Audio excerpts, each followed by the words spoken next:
Hello, hello, Sagittarius Collective, Sun, Moon, and Rising. Ako po si James. Kumusta po kayong lahat? And welcome po sa James Tarot PH. Ito po ang inyong detalyado, komprehensibo at hindi beten na monthly reading for October 2025. So Sagittarius, kunin nyo lang po yung mga karesunate kayo ha and leave the rest. Yung po ibang impormasyon para po sa ibang Sagittarius yan. Kaya relax lang po kayo, okay? So here's your intuition. May pauna kang mensahe Pero kang tower card. Ibig sabihin, changes are coming.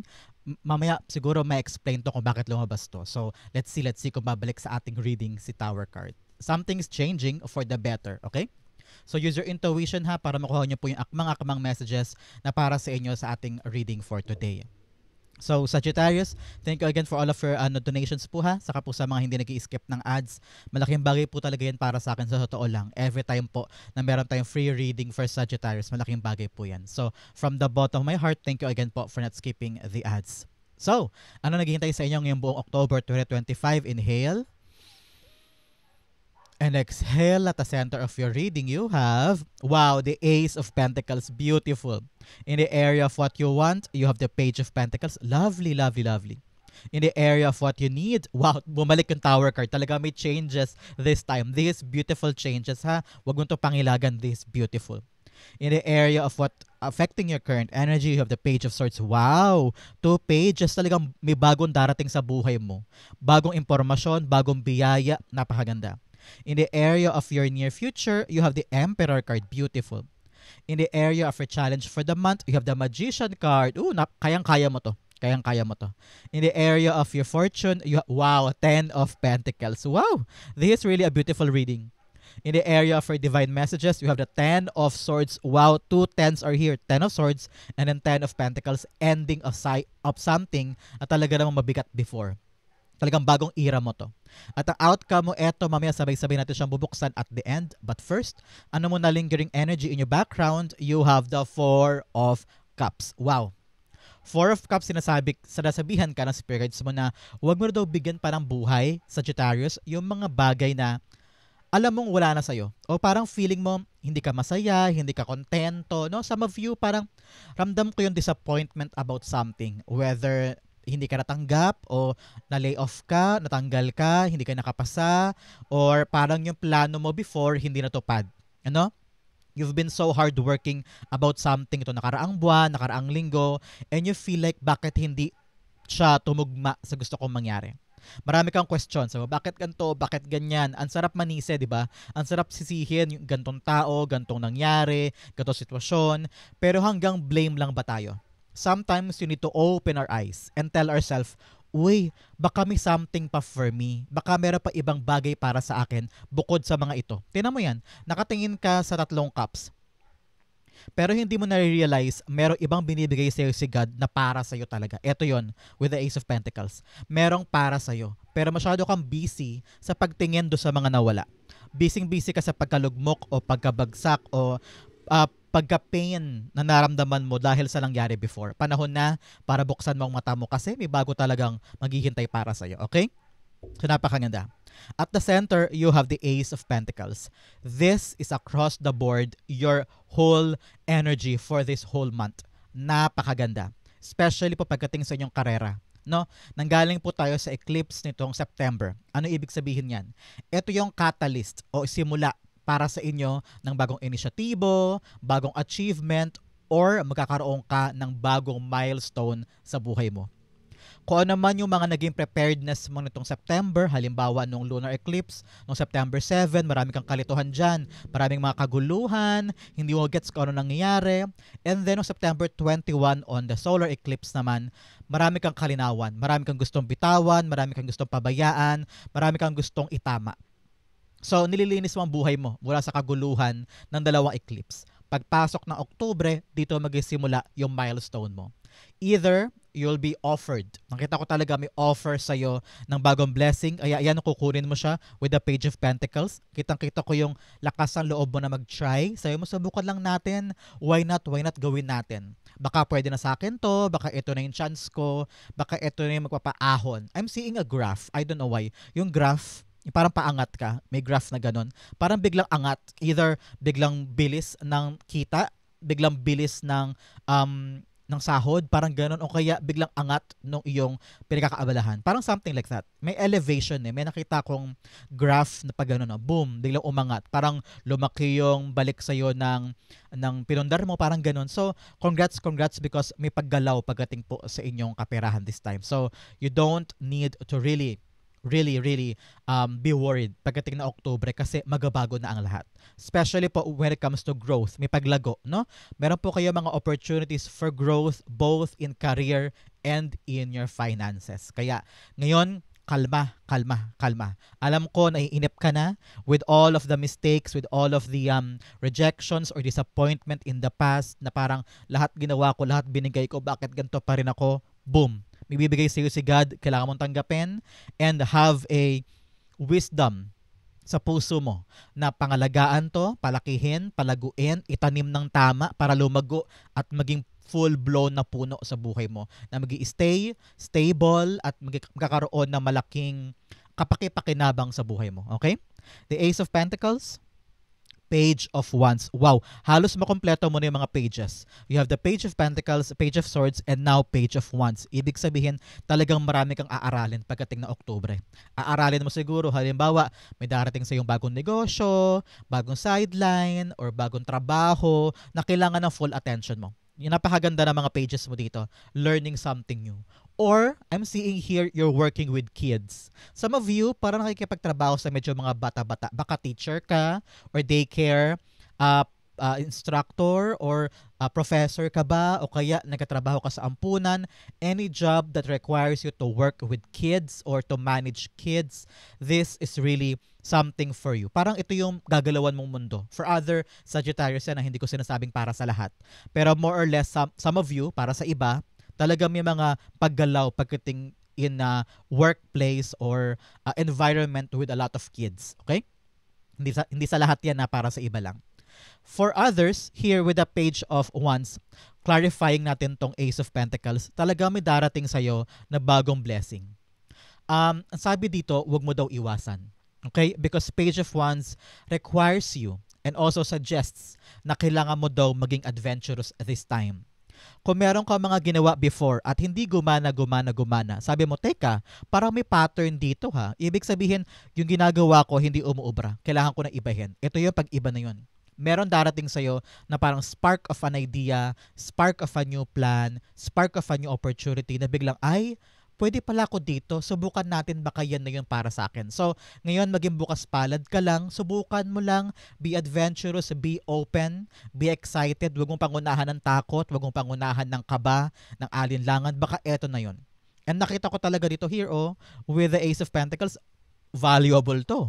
Talagang kaching-kaching ang magiging kapalit. So, kung ano man po itong oportunidad na papasok sa inyo ngayong buwan na ito, maging bukas ka lamang. Isipin mo, ay, try natin. Why not? Okay? In the area of what you want, you have the Page of Pentacles. Meron nakaatang sa kamay mo ngayon o meron kang inaaral or meron kang gustong itry, whether iniisip mo gusto ko magtrabaho or gusto ko magtayo ng maliit lang na negosyo o ba kaya some of you nagka-try, mag-okay kaya tayo love. So parang marami kang iniisip na gusto mong bagong gawin. And ngayon, hinahanda mo pa lang yung isip mo o nag-iipon ka pa lamang sa katuparan nito. Kasi may papasok talaga eh. Something is coming in your hands at nire-require kang aralin siya para pangalagaan, para lumago. Nakita ko rito na it will be something that will change the course of your career. Kasi nakita ko rito yung kahandaan in your part to really hold on to this. Parang sabi mo, ipaprioritize ko to, aaralin ko to, bubuin ko to, hindi ko to i-ignore, I will not take this for granted, kung kailangan kong gumastos para dito, gagastos ako, kung kailangan kong maglaan ng maraming aral, gagawin ko. Some of you, parang nakita ko, mag-aano pa seminar, training, maghahanap ng maraming permits, maraming kang dokumento na kailangan hagilapin, tapos kailangan pang umantend ng maraming bagay para lang makuha mo to ng buong buo. Nakita ko yan, parang you need to do a lot of new things, mga bagong bagay para lang sa kahandaan dito. Kung ano po yung ginagawa mo ngayon na nasa isip mo, na sabi mo, try ko kayang halimbawa gawin kong na lang yung kotse namin sa labas o yung motor namin sali ko sa angkas. Mga ganyan. So marami kang mga iniisip na bago. Pero ngayon sabi mo, aralin ko muna, tignan ko muna kung pwede, baka mamaya kasi hindi. So nakita ko yung kahandaan in your part na this is something really valuable. At nakikita mo yung promise nito parang super duper promising. So ngayon, pinapaalalahanan ka ng spirit guides mo na aralin mo ha. Aralin mo kasi it will really change your life for the better. Page of Pentacles, Six of Wands, yes. Naramdaman mo na yung victory dito. Wow, kitang-kita ko din. Kanina pa, simula pa lang ng reading natin lumabas yung Ace of Pentacles. Alam ko, this will be a successful month for you. Ang importante lang talaga pagkilos kasi nasa challenge mo si Magician. Ibig sabihin, yung iniisip, yung pinaplano, yung ginagawa, yung hinahandaan, kailangan ginagawa. May action, kumbaga. So, nakita ko rito, alam mo na ramdam mo na kita mo na na yung gagawin mo, yung susubukan mo, yung inaaral mo, yung pinagkaplanuhan mo, victory ang outcome. Talagang may tagumpay. Talagang may aumento, may pag-angat sa'yo. Ang kailangan dito, dedikasyon mo. Sagittarius, okay? Maraming mga tao sa paligid mo ang maaaring may maraming opinion. Okay? Especially po in your relationships, in your family, no? Baka hindi pa sila handa na gawin mo to o ito yung decision mo, kailangan mo ipaunawa. Kung importante yung mga taong yan sa'yo. Halimbawa, pamilya mo, anak mo, magulang mo, go push. Explain it to them. Pero yung ibang tao sa paligid ng mga extra lang, yung mga wala lang masabi, mga mema, yung mga basher, yung mga marites sa paligid, hindi mo kailangan mag-explain sa mga yun. Kasi wala silang epekto sa tagumpay mo. Kumbaga. So ngayon, whatever trying to do with this new blessing, dire-diretso mo yan kasi nakikita ko talaga yung tagumpay mo dito. May mga taong tutulong sa'yo, may mga taong iaangat ka, susuportahan ka, doon mo kunin yung lakas ng loob para ipanalo yan. Okay? So good luck, kaya mo yan. Huwag mo isipin yung mga nega, isipin mo yung sarili mo at kinabukasan mo. Okay? In the area of your, what you need, you have the Tower card. You need changes, drastic changes. May mga bagay ka daw kailangang baguhin o kailangang iwanan o kailangang pigilan o tigilan, no? Because nakita ko rito, things are going to change for you. Kung rito mga nakaraang linggo, nakaraang buwan, tenga, no? O kaya parang stagnant. Kita ko yan. And then this time around, biglang boom. May malaking balita darating with the pages here and also with the Page of Wands din dito na parang na caught off guard ka din. Parang, hala, eto na nandito na, ano gagawin ko? Parang, a-attend na ba ako? Pupunta na ba ako? Kukunin ko na ba? So, somehow parang na-rock yung world mo dito Pero, wag mo isipin yung pagkataranta. Ang isipin mo, kailangan ko to. Kung halimbawa, bigla sa trabaho mo, nilipat ka halimbawa sa night shift. So, hala, bakit ganun? Gabi na ako magkatrabaho, isa araw, kailangan ko alagaan yung mga anak ko. Pero halimbawa yung night shift, doble ang kita. Example lang ha, para magets mo. Halimbawa, doble ang kita ng night shift. Sabi, sige, kunin ko na nga yan. So, ina-accept mo yung challenge. Ina-accept mo yung pagbabago sa buhay mo patungo doon sa ikakaunlad mo. Okay? Because friction is a sign of growth. Kapag medyo may hirap, medyo may adjustment kang kailangan gawin, nagbabago na, umaandar na, ibig sabihin. So, parang ganun ka din. So, accept the challenge, accept the changes because these changes are required for you to grow. Okay? Kasi kung komportable ka dyan sa ginagalawan mo at walang nagbabago, wala ring magandang outcome. At wala ka ring aasahan na pag-abante kung ganun at ganun lang din, di ba? So ngayon, yung changes, nakita ko parang tanggap mo naman especially here, with a Tower card, may kalakasan ka na loob, and then yung kalakasan mo na loob, gagamitin mo yan para actionan yung minamanifest mo. So, it's gonna be, the difference will come from you. No? Parang kung ano yung magiging action mo sa mga pagbabago, yun ang magiging resulta. Kaya kung pinipigilan mong mawala to, pinipigilan mong matanggal yan, pinipigilan mong mangyari yung dapat mangyari, paano magaganap yung talagang divinely orchestrated para sa'yo? So ngayon, kailangan hayaan mo maganap yung magaganap. O maalis siya, hayaan mo siya umalis. Nahatanggal to, hayaan mo matanggal. Lumilipas yan, hayaan mo lumipas. Make sure na ikaw grounded ka. Aware ka. Na para, bakit ba hindi gumagana to? Bakit ba katok ka ng katok sa pintong to? Ayaw ko pagbuksan ng opportunity na to. Ibig sabihin, hindi yun para sa'yo. So, binabago na ni God mismo yung direction mo. At hinahayaan kanyang daanan yung proseso patungo doon sa pagbabagong yun. Kasi kung bigla ka lang babaguhin ni God, madidisorient ka eh. At baka hindi mo pa panindigan yung pagbabago. Pero hinahayaan ka niyang daanan ito para panindigan mo. Para makuha mo yung lesson. Para magets mo. No? So ngayon, you're in a transition. Baka mamaya, you're now about to land on a better job or on a better position. Baka lilipat kayo ng bahay o baka mag-abroad ka o baka ikaw ay pupunta sa kabilang department. May mga movement kumbaga. Pero itong movement na to requires your adjustment in your part. Okay? Tower cards being clarified by the Four of Cups. Dalawang beses lumabas ang Four of Cups. 4-4, you are protected. You are guided. You are being cherished by your angel guides, by your spiritual guides. Kaya huwag kang mangamba. Kung ano man itong mga pagbabago, protektado ka. Hindi mo ito ikakasama, hindi mo ito ikakagulo. No? These are changes ay kinakailangan para ma-rearrange ang buhay mo, kumbaga. With Four of Cups, lumabas siya sa yung Tower card. Ibig sabihin, yung pagbabago na darating ay patungo sa mga bagay na hinahanap mo. Kasi tinan mo siya sa image, malungkot na malungkot siya kasi yung tatlong cup na meron siya, hindi niya gusto yung laman o hindi siya masaya sa mga laman. Biglang boom, dumating yung anghel at inaabot sa kanya, uy, meron akong bigay dito, tumingin ka, may bigay ako sa'yo. So, merong inaabot sa'yo si God. Kaya tinatanggal niya yung mga pangit. Tinatanggal niya yung hindi para sa'yo para totally mayakap mo yung para sa'yo. Okay? So, wag kang mag-alala. Yung changes is for the better. You'll be given something bigger, better, bolder, and something talaga na higit pa doon sa mga nawala. Okay? In the area of what's affecting your current energy, you have the Page of Swords. Page of Swords, card of good news. Talaga may dumating na magandang balita, kaya boom, yayakapin mo tong new opportunity. Okay? Meron ka mga achievement or talagang bagong-bagong milestone na papasukin mo. Bagong yugto to ng buhay ha. Maaring yung anak mo natanggap sa trabaho. Maaring ikaw ay nagkaroon ng magandang trabaho or na-promote. Pwede din. O kaya yung asawa mo, yung partner mo ay nagkaroon ng halimbawa ay recognition sa kumpanya.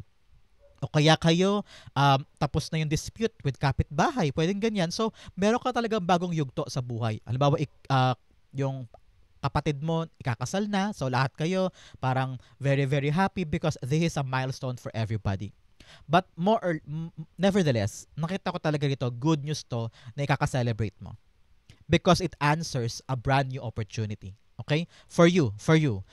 Some of you, narinig ko parang pumipila sa pira. Pumipila sa trabaho. Pumipila sa something na matagal mong hinihintay. No? So, huwag ka mag-alala. Darating na yung good news na ikakatuwa mo. Ito na yung bountiful blessing inaalok na sa iyo ni God. Pare-parehong cards, oh. May card na inaabot na kamay. Tatlo. So, may inaabot sa iyo si God. Binibigay niya, sabi niya, oh, anak, ito na, yung hinihintay mo. Yung kinakalungkutan mo, mawawala na yan kasi merong bago. So, ingatan mo tong bagong blessing ha. At nakita ko rito na kung ano man yung good news sa darating, tapatan mo. Kaya lumabas talaga to si Page of Wands eh. Si Page of Wands sinasabihan ka na, huwag ka matakot, huwag mong atrasan, huwag mong ikasama yung bagong oportunidad. Huwag mong tignan na, ay mahirap, ayoko na, ay nakakatakot, ang daming aasikasuhin, ayoko na lang, huwag na lang po sa akin. Kailangan huwag mong atrasan. Because this a brand new beginning for you na talaga magpapayabong sa bagong simula mo.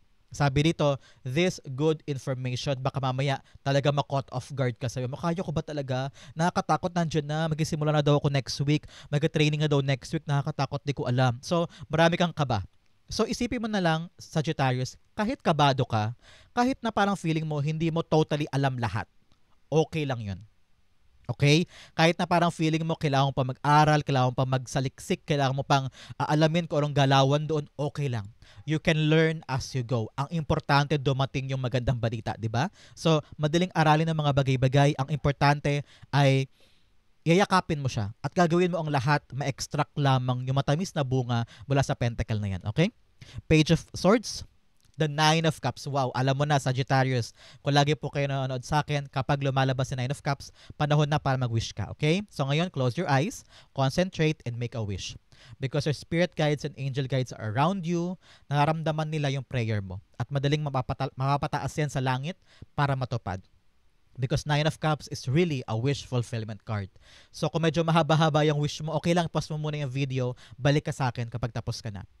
With the Nine of Cups confirming our Page of Swords, talaga namang good news ito na nag-ugat sa iyong mga wishes. So a wish granted at darating na siya at magpapapawi sa lahat ng lungkot at paghihintay mo. So napakaganda. Ako ay natutuwa para sa iyo, manlibre ka naman, Sagittarius. This is really a blessing for you. Sa kabila ng mga naganap, talagang blessing in disguise ito. Okay? In your near future, eto ka. Near future lang ito ha, maaring next week, next week, so malapit lang to. The Emperor card's all about you, your power. Okay? Ito yung pagkakataon for you to take on a leadership role because Sun is entering sign of Libra, yung ating araw. Papasok siya sa sign ni Libra. Ano ibig sabihin yan para sa inyo, Sagittarius? Easy para sa iyo ngayon ang makipag-negotiate, makipag-usap, mag-motivate ng mga tao, mag-persuade ng mga tao, makuha mo yung gusto mo sa kanila, at mag-take ka ng mga concrete decision towards your success. Tatampang ka this time. Kung ikaw man ay may pinapamahalaan ng mga tao o sa department ninyo o sa kumpanya mo, sa trabaho mo, sa negosyo mo, nakita ko rito na kaya mo silang pamahalaan. Kasi meron ka ng emperor power. Nakita ko na very wise ka. Mabilis ang mata mo. Mabilis ka mag-decide. Magaling ka humanap ng paraan. Madiskarte ka. At saka ikaw yung uri ng tao na kayang maging independent but also sa'yo dedepende yung mga tao. Kaya ka nilang very, very maasahan ka kumbaga at very, very reliable ka ngayon. So, malaki yung responsibilidad. Nakita ko yan. Pero nakita ko dito rin na parang kayang-kaya mong dalhin yung burden. Kayang-kaya mong dalhin yung pressure because you know now what to do. Kita ko yan from you. At sabi ng spirits mo, kung ano man yung katapangan mo this time at pagiging leader mo this time sa trabaho, sa negosyo, sa buhay pamilya mo, madadala mo yan sa lifelong gains, long-term gains. Kaya, dire-diretso mo yung tapang, yung lakas ng loob, yung galing sa pagde-decide at galing sa paghihimay ng problema para madali mo ma-solve yan. Kasi kung lagi kang iwas ng iwas sa isang problema, hindi ka leader, di ba? Dapat leader laging handang umupo, handang makinig, handang harapin. Especially po kung may mga arguments, this time, yung planet Venus po ay mag-o-oppose naman kay planet Saturn. No? So, may mga maliliit na argumento here and there, pero kailangan mo tong harapin para matapos na yung mga argumento, para matapos yung issue. Kumbaga, ganoon din po sa inyong mga kaibigan, baka meron kang mga issue with friends this time because Neptune, the planet Neptune naman, is entering your social sector on September 22. Ano yung social sector mo? Mga friends, co-workers, colleagues, katrabaho, kakilala, acquaintances. So, maaring meron kang mga gusot-gusot dyan pagdating sa iyong mga friends. Kaya, kung may mga hindi ka maasahan na friends o meron ka na-realize, meron ka narinig, meron ka nabuko o meron ka na lamang impormasyon tungkol sa mga friends mo na involve ka, panahon na to para i-address mo yung issue sa kanila. Be brave enough to address the issue. Hindi para makipag-away, hindi para sirain ang mood mo, kundi para ayusin yung problema. And all in all, maging payapa ka na alam ko yung katotohanan, alam ko lahat, walang kahit sino man ang pwedeng mag-issue sa akin ng kung ano. Parang ganun. So, tungkol sa mga relasyon mo, kaibigan, katrabaho, kailangan malinaw ang lahat. Pag may issue, huwag mo nang patagalin, kausapin, para malinaw sa'yo, malinaw sa kanya, planchado kayo, parang ganon. Nakita ko rin dito na, sabi ng spirits mo, this is the right month for you to really sail on with your dreams. Meron ka talagang good news na darating mula sa isang wish. Meron kang ipaprioritize na bagong oportunidad na talagang mag-lead sa'yo sa iyong victory. At may yayakapin kang bagong oportunidad. So, yung mga kinakatakot mo before, dapat ilibing mo na yun ha, ibaon mo na sa limot. Because, hindi na ulit mangyayari this time, yun nangyari dati. Sa bagong oportunidad na ito. Nakita ko na itapon mo na yung takot mo o kaba mo. Just trust God. Napakadali, di ba? Trust God. Binigay nga sa'yo may bago eh. So, humiling ka lang eh, na parang God, ibigay mo sa akin please. And then boom, may ibibigay sa'yo. So, pagkatiwalaan mo lang siya. Kung may aberya here and there, sa'yo mo, kaya ko yan. Madali lang yan. Mahusolusyonan ko yan. Huwag kayong mga problema, kayang-kaya natin to. So, ngayon with the Emperor card, tinatawag ka rin ng spirit guides mo na maging disiplinado. Okay? Continue showing up every day. Kahit pagod, puyat, o wala kang gana, kailangan continue showing up. Yun yung panahon ng discipline mo. Talagang consistent effort, consistent performance para yung ibago ibibigay sa'yo, mapakinabangan mo ng long term. Okay? The Emperor card, the Four of Swords. Wow. 444. 444. Four of Swords all about you resting or payapa ang puso. Kasi alam kong nakaupo ka dito, nasa iyo na yung mga bagay na gusto mo. Kaya sabi ko nga sa inyo, tapangan mo para makapagpahinga ka. para makapag-relax ka. Kasi kung hindi mo actionan yung isang bagay, halimbawa nga may issue sa friends, may issue sa coworker, o medyo may konting argument, kapag inactionan mo agad yun, papayapa ka. Kasi makukuha mo agad kung ano yung impormasyon. Malilinaw mo agad kung ano nangyayari. Kaya magiging payapa ang puso mo. Wala kang iniisip na, ano nga daw sinabi? Ano nga daw yung problema? Hindi ko gets. Wala akong alam. So, pag ina-address mo agad, mag-lead yan sa'yo ng kapanatagan. Kaya kung medyo may mga dapat kang gawin, gawin mo na para mas marami kang time para magpahinga. Nakita ko talaga dito na your power will give you the stability. Okay? Your power to move, your power to decide, your power to take action will give you the stable life. Okay? In the area of your challenge, unang-una, resentment, it often festers, causing a desire for revenge. Let go of the past to find peace. Forgiveness, release, serenity. O, kung medyo balak mo daw, I don't know why, kung medyo bitter ka o may hinanakit ka, may hinanakit ka tungkol sa ibang tao, tungkol sa kapatid, sa kaibigan, sa magulang, kailangan mo daw bitawan na yan. Forgive mo na and release. Especially here with a Tower card. Huwag mo hayaang sirain ka ng resentment mo. Ipagpasa Diyos mo. And take the power back in your hands. Meaning, ikaw mismo, iangat mo ang buhay mo away from the people o away from those people o those scenarios na nagbigay sa iyo ng disappointment and the heartache at pagkaantala. Walang mangyayari kung babalikan mo sila. Ang kailangan mo ibangon ang sarili mo. The best life is a life without vengeance or without resentment. Kaya ngayon, stand tall and build your own empire. Okay? Another message, lack of awareness, missed chances and unseen risks. Seek facts and stay open-minded, insight, opportunity. Yes, sabi ko nga sa inyo, may bagong papasok sa inyo na blessing with these 3 pages, no? Pero sabi nga rito, kailangan mo daw aralin para makita mo kung ano yung mga unseen risks. Kung ano yung mga bagay na dapat mong gawin, bagay na mga dapat mong paghandaan, ano yung mga bagay na maaari mag-arise na problem para may pantapal ka kaagad, kailangan bukas ang isip mo dyan. So, with the Page of Swords, talaga aralin mo. Kung ano yung bagong darating na blessing, good news, kung talaga sabi mo, hindi ko alam, you can learn as you go.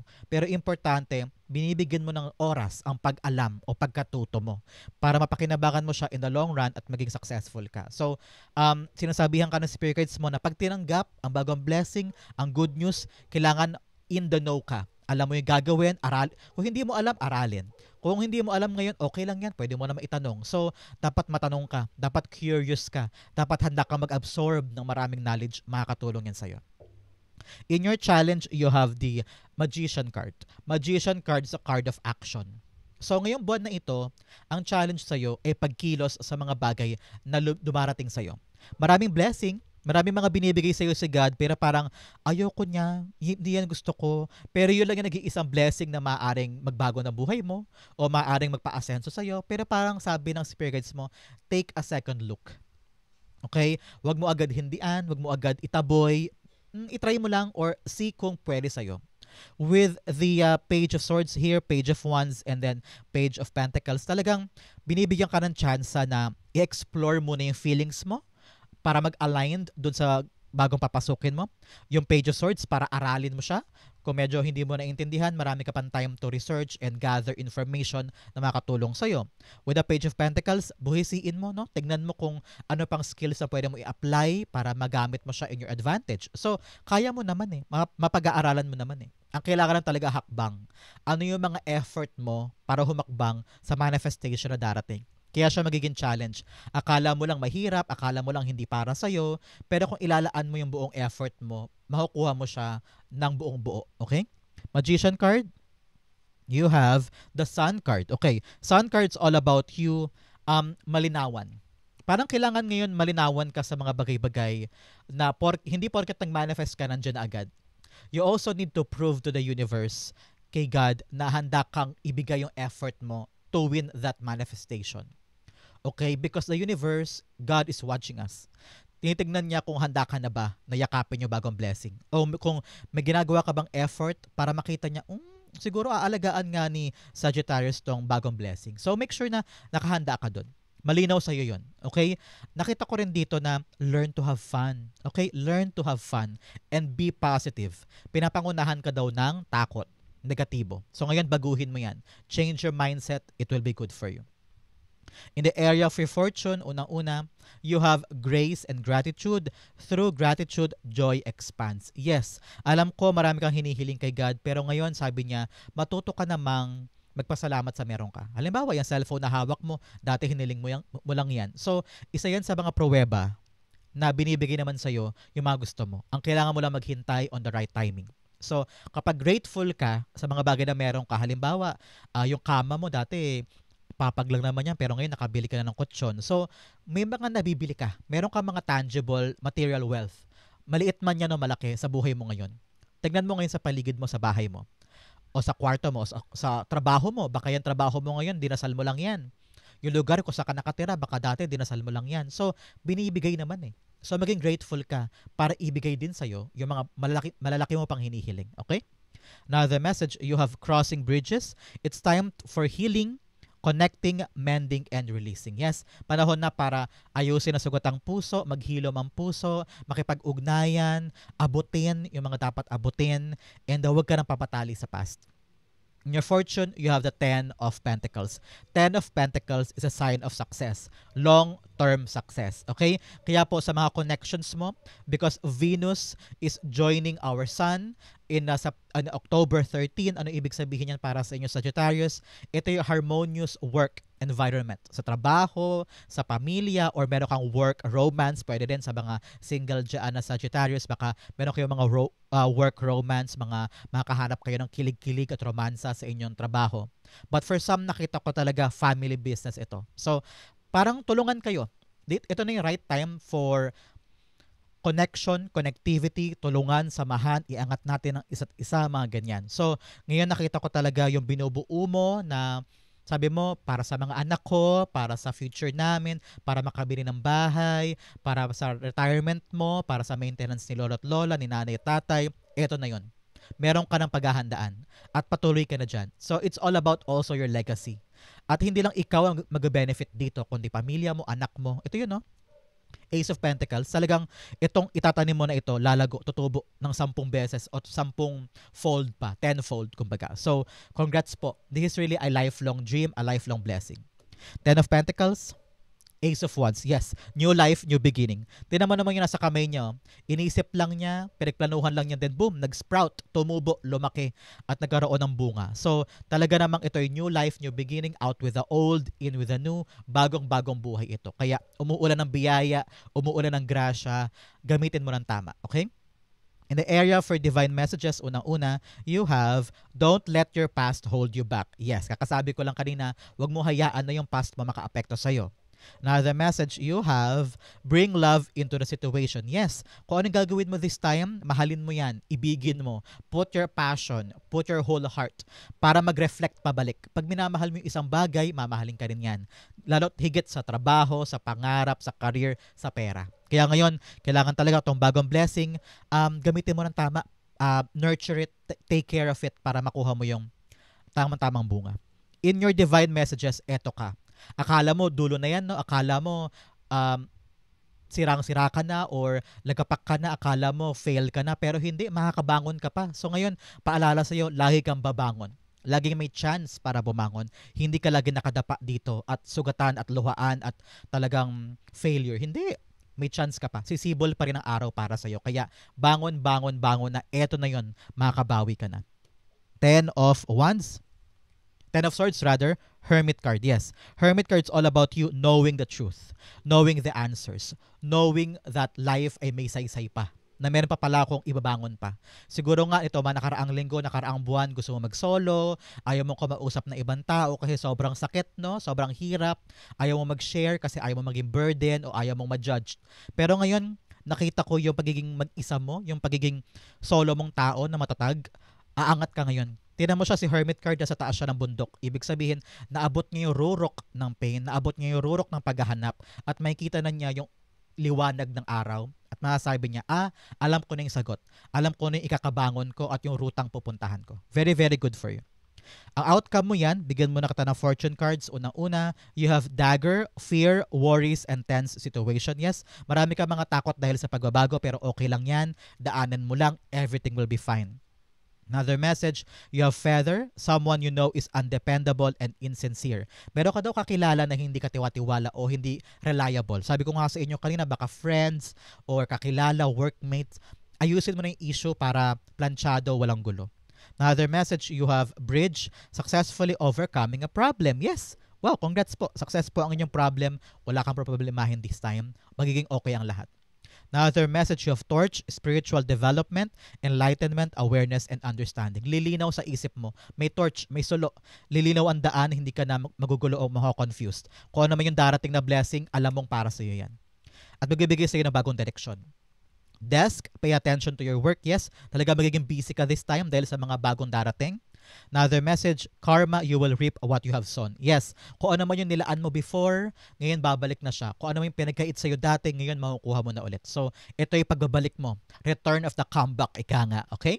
So, ang outcome mo for October 2025, you have, wow, the devil card, yes. You're about to let go of something. Huwag mo katakutan to ha. Sinasabihan ka ng spirits mo na i-let go mo na, bitawan mo na. Yung mga bagay na kumakadena sa'yo, tumatali sa'yo, nagkapabagal sa'yo, pwedeng ikaw din yan. Baka mamaya, dahil lagi kang takot, nag-overthink ka, lagi mo iniisip nega, kaya hindi ka makagalaw, hindi ka makaabante. Kaya kailangan talaga kalinawan sa isip mo muna. Pag bright na sa isip mo yung dapat mong gawin, madali sa'yong putulin yung mga humaharang. Halimbawa, lover mo, no? Ayaw kanyang pagkatiwalaan. Sa'yo, mapunta akong Dubai, gusto ko magtrabaho, ayaw niya. Pero, yun lang talaga ang makakatulong sa inyo ngayon. Halimbawa, yun lang opportunity na bukas eh. So, bakit kanya hinaharangan? So, kailangan pag-usapan. Sabi ko nga sa inyo, kung meron po kayong mga conflict with loved ones or partner or co-worker, panahon na para pag-usapan yan. Okay? Ito yung mga bagay na kailangan mo linawin ang totoo, yung mga issues, yung mga mali-maling interpretasyon, mga mali-maling mga bagay-bagay. Time na for you to break the chains. And with a solo, here, ayun, nakita mo yung solo, hawak niya, ilawan mo yung daan. Ilawan mo yung malabo para makawala ka sa bigat na ito. Some of you, narinig ko, kailangan mo laksan ang loob mo. And believe in yourself. Baka yan yung tanging paraan na pumipigil sa'yo para makasulong ka is your takot. Okay? The devil cards being clarified by the Two of Cups. Yes, Two of Cups all about communication, relationships, no? Tukol sa mga ina-applyan mo or negotiations mo, mga agreements mo with other people, no? Ang magiging bala mo this time, communication. Pakikipag-usap ng tama, ng walang galit, walang humahalong emosyon, walang paligoy-ligoy. Talagang prangkahan, straight to the point, and connect with other people. Especially po, baka magkaroon ka ng conflict with other people. So ngayon, maging matapang ka, no? Kasi yung araw papasok kay Scorpio on October 22. So baka may mga challenges. So kailangan talaga ng matinong pag-uusap. Ito yan, no? Two of Cups, matinong pag-uusap, mahatapos lahat ng mga nega. So, kung iniisip mo ngayon, baka paano ko yan siya kakausapin, paano ko lilinawin, kayang-kaya mo yan. And kung hindi pa siya handa, and then let go, hayaan mo na siya mag-isip, hayaan mo na siya magkaroon ng kalinawan o makahinga. Pero most definitely, the only answer for this to be fixed ay usap. Okay? So, nakita ko talaga dito na with the agreements o kaya kontrata, may pipirmahan ko kontrata, o kaya interview, o kaya training. Sabi dito, kailangan alamin mo yung buong katotohanan. Huwag kang papabulag sa distraction o kahinaan ng loob. Harapin mo siya at gawin mo yung makakaya mo to get this. Kasi may milestone ka talaga this time. Kaya huwag kang papaharang sa mga nega sa paligid, sa mga toxic, okay? Eyes on the prize, eyes on the target. Sagittarius, this is your October 2025 reading. Sana po nakaresonate ka. Comment down below. Thank you again for watching hanggang dulo. I love you. This has been James to James Arrow PH. God bless everybody.